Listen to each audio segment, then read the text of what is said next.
اور پھر جب بھی ان کو بلیک میل کرنا ہو کسی کو، اپنا مقصد یہ نہیں کہ کی بہتری کے لیے، لیکن وہ استعمال اس کو کرتے ہیں جب بھی ان کا کوئی سیاسی مقصد پورا کرنے کو، تو وہ یہ پھر آڈیو ٹیپ سامنے آ جاتی ہے۔ اور میں یہ چاہوں گا سب سے پہلے کہ ڈاکٹر یاسمین ان کی ایک آڈیو ٹیپ کل نکلی ہے، یہ بات کر رہے تھے جو پرانے سی سی پی او ڈوگر صاحب تھے، ان کے ساتھ یہ بات کر رہی تھی،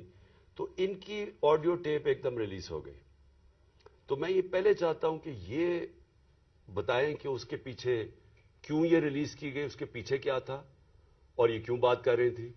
جو ہر شہری کا حق ہے، کسی بھی پولیس والے سے بات کر سکتے ہیں شہری، لیکن پہلے یہ بتائیں گے کیا، اور اس کے بعد پھر میں آگے بات کروں گا مزید کہ یہ جو تباہی مچ رہی ہے ہمارے معاشرے کی، اور یہ جو اس طرح کا تو کبھی معاشرہ گرا ہی نہیں تھا کہ یہ ڈیپ فیک ویڈیوز بن رہی ہیں لوگوں کے اوپر، ان کے فون ٹیپ کے علاوہ اور بھی ویڈیوز بنا رہے ہیں بلیک میل کرنے کے لیے۔ بتایا جاتا ہے کئی ہمارے سینئر ہمارے پارٹی کے لیڈرز، ان کو بتایا جاتا ہے کہ جی تمہاری ہم نے کوئی ویڈیو بنائی ہوئی ہے۔ تو میں اس لیے یہ آج لے کے آ رہا ہوں کیونکہ اس کے اوپر ایک بڑا کلیئر ایک پاکستان کا قانون ہے جس کو کہتے ہیں فیئر ٹرائل ایکٹ۔ یہ پاکستان کا قانون ہے، میں صرف یہ اس لیے بتا رہا ہوں، اس سے پہلے ڈاکٹر صاحبہ اس کے اوپر پوری بات کریں۔ یہ قانون یہ کہتا ہے کہ کوئی کسی کا فون ٹیپ نہیں کر سکتا ہے، کوئی agency, I S I, I B, police, یہ کسی کا فون ٹیپ نہیں کر سکتے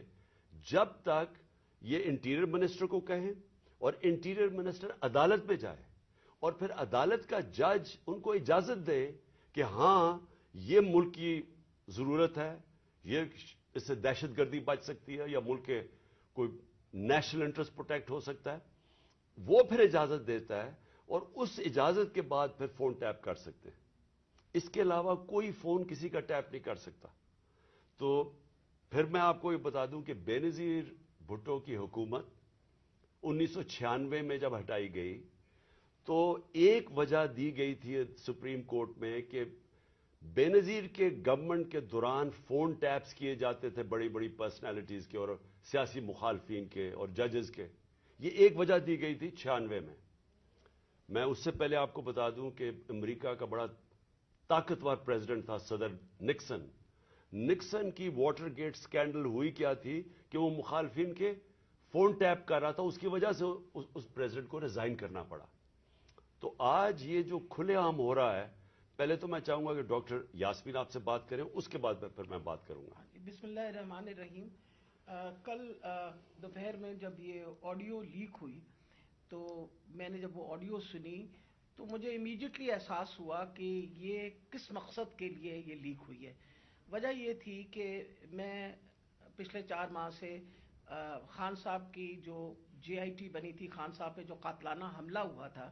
اس جے آئی ٹی کو فالو اپ میں کر رہی تھی، اور خاص طور پہ جو اینٹی ٹیررسٹ کورٹ ہے گجرانوالہ کا، اس میں فالو اپ کر رہی تھی۔ اور یہ میں نے جب دیکھا کہ یہ کیوں کیا گیا ہے، وہ اس لیے کیا گیا کہ ہمارے جے آئی ٹی کا جب بنا تو اس کا کنوینر جو تھے یہ ڈوگر صاحب تھے جو سی سی پی او تھے اس وقت، اور انہوں نے ڈوگر صاحب نے یہ بات انکشاف کر دی تھی حکومت کے سامنے کہ اس میں 3 لوگ ملوث ہیں، یعنی جو اسیسنیشن اٹیمپٹ ہے خان صاحب کے اوپر، وہ باقاعدہ ایک آرکسٹریٹڈ اٹیمپٹ تھی۔ اور انہوں نے کہا کہ امپورٹنٹ چیز ہے کہ انہوں نے بتایا کہ ایک بندہ نہیں، اس میں 3 لوگ کم سے کم ملوث تھے، اور ان کا ایویڈنس انہوں نے کورٹ کو دے دیا تھا۔ اور اس کے بعد جو پتا چلا وہ یہ ہے کہ افسروں کو بلیک میل کیا گیا، یہ کورٹ میں جب ایویڈنس کیا، اور بلیک میل ہو کے کچھ افسروں نے ریزائن کر دیا، لیکن سی سی پی او جو ہیں ڈوگر صاحب، ہی اسٹک ٹو ہز گنز، وہ اسی طرح انہوں نے مینٹین کیا کہ یہ انکشاف ہوئے۔ یہ تو ساری باتیں میرے سامنے تب آئیں کہ جب ہم اے ٹی سی میں گئے، یہ جو گجرانوالہ کا کورٹ ہے، تو ایویڈنس جو خان صاحب کا یہ انویسٹیگیشن کا ایویڈنس ہے وہ آنے دیتے ہی نہیں تھے، اور اس کا حوالہ یعنی جب سی سی او پی کو ہٹایا تو ڈی جی اینٹی کرپشن کو دے دیا گیا. جو چیف انویسٹیگیٹنگ آفیسر تھا جس کا نام انور شاہ صاحب تھے, ان کو انہوں نے پہلے کیا کیا کہ اس کو OST کر دیا, اور اس کے بعد جو ڈی جی تھا اس نے سارا ریکارڈ جو ہے اس کو سیل کر دیا اور تالا لگا دیا. ہم نے جب بار بار کہا کورٹ کو کہ جی یہ ہمیں ایویڈنس چاہیے, جو سارا ایویڈنس منگوائیں, تو پہلی دفعہ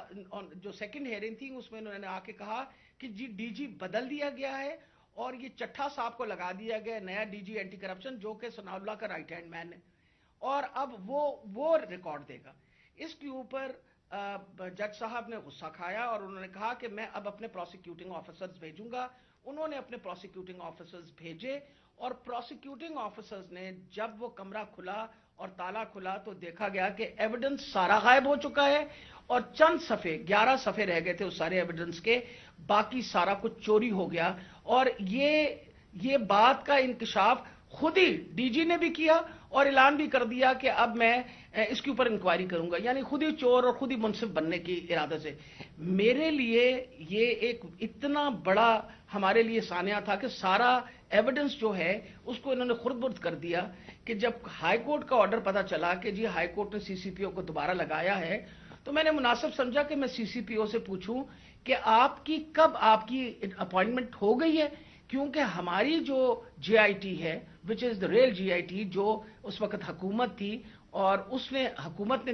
یہ سارا کچھ کیا تھا, جے آئی ٹی بنائی تھی وچ از a legal J I T, تو ہم نے تو آلریڈی اس پہ ہمیں ٹرسٹ تھا کہ یہ بندہ جو, تو میں نے ان سے پوچھا کہ آپ کب تک جوائن کر رہے ہیں, تو انہوں نے کہا جی ابھی تک میرے آرڈرز نہیں آئے. وہ آپ نے سارا ٹیپ سنا جس کے اندر کوئی ایسی بات نہیں پوچھی گئی. اس میں مجھ سے سوال پوچھے گئے کہ کنسرن کیوں تھا. ارے بھائی مجھے کنسرن نہیں ہوگا تو کیوں نہیں کنسرن ہوگا؟ وجہ یہ ہے کہ خان صاحب کے اوپر قاتلانہ حملہ ہوا, خان صاحب کی ساری جو انویسٹیگیشن ہے ان کے آپ نے بندے بھی غائب کر دیے, اس کے بعد جن لوگ جو ایویڈنس ہے اس کو بھی غائب کر رہے ہیں آپ. تو ہمیں تو بالکل کسی طریقے سے کسی اور پہ ٹرسٹ نہیں تھا, اور ہمیں امید تھی کہ اب سی سی پی او کے واپس آنے سے, یعنی ڈوگر کے واپس آنے سے ہم دوبارہ اپنا جے آئی ٹی جو ہے وہ شروع کر دیں گے. مجھے تو میں سخت مذمت کرتی ہوں. میں نے خان صاحب کے سامنے آ کے بتایا کہ جی مجھے اتنی تکلیف ہوئی کہ جی فیئر ٹرائل ایکٹ کے مطابق میں ایک سٹیزن ہوں اس پاکستان کا, میرا وہ چادر اور چار دیواری تو جو پامال کرنی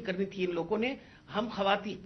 کے لیے تو ہم ساری عورتیں جو ہیں ان کے شر سے نہیں بچ سکتے, جس طرح ان لوگوں نے ٹیپنگ کرنی شروع کر دی ہے. وجہ یہ کہ جس طرح آپ نے فرمایا فیئر ٹرائل ایکٹ کے مطابق یہ کیسے ٹیپ کر سکتے تھے ہمیں, ہاؤ کوڈ ہی ٹیپ, کیا انہوں نے اجازت لی تھی؟ کیا یہ ثناء اللہ جو انٹیریئر منسٹر ہے یہ کسی جج کے پاس گیا تھا, اس نے جا کے جج سے اجازت لی تھی؟ I want to know about it. اور میں انشاءاللہ خان صاحب کو بتایا میں کورٹ میں جا رہی ہوں, اور میں کورٹ کے اندر سے جا کے یہ سارے سوالوں کا جواب دوں گی کہ یہ آئی ایس آئی بی یا پولیس میں سے کس نے ٹیپ کیا اور پھر کس طرح ریلیز کیا, کیونکہ میں یہ سوچتی ہوں کہ میرا جو بنیادی انسانی حقوق ہیں, جو میرا رائٹ ہے, وہ اس کے اوپر بہت بڑا حملہ ہوا ہے.